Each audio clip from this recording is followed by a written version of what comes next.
This is VOA News. Tommy McNeil.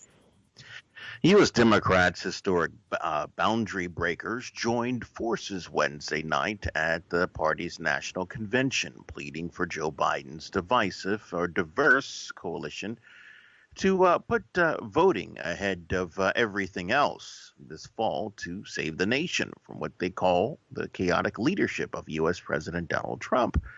Their overriding message is don't just complain about President Trump, vote because your lives and democracy itself may be at stake.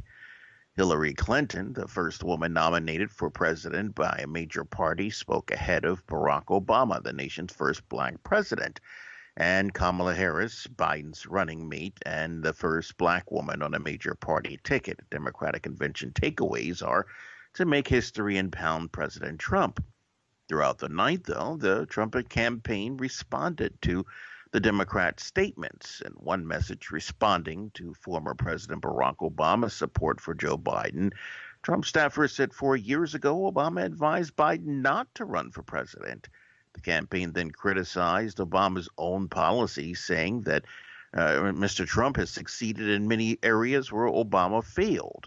They cite some of Obama's trade deals as examples, more specifically the Trans-Pacific Partnership, which Trump says would have decimated even more jobs and continued Joe Biden's decades-long record as a U.S. Senator of helping foreign countries at the expense of working-class Americans.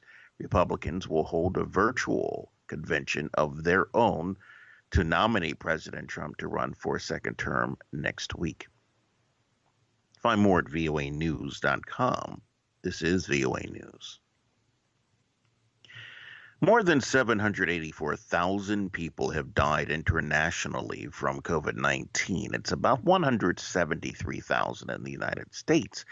There are more than 22 million confirmed infections globally, with the U.S. making up more than 5.5 million, Brazil more than 3.4 million, and India more than 2.7 million.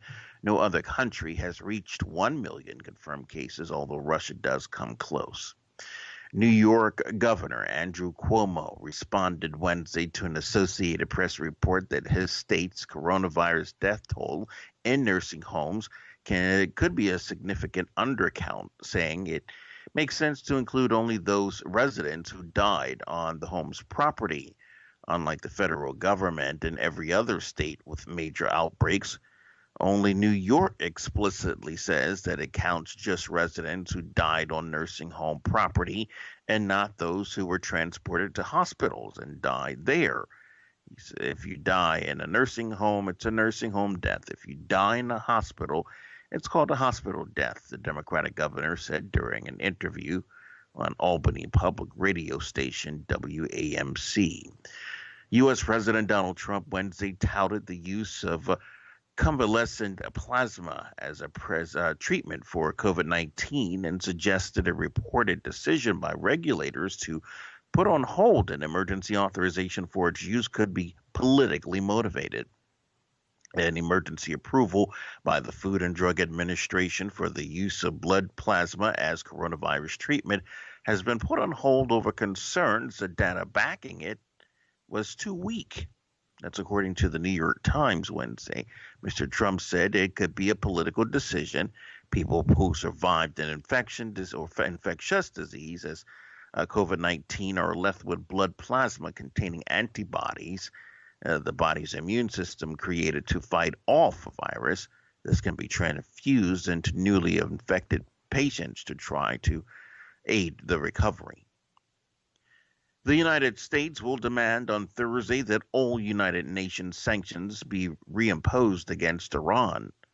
President Trump made the announcement Wednesday. It's a move that follows America's failure to extend an arms embargo agreement against Tehran. The administration's insistence on snapping back international sanctions against Iran sets the stage for a contentious dispute. It's possible the U.S. call will be ignored by other UN members. Via remote, I'm Tommy McNeil, VOA News.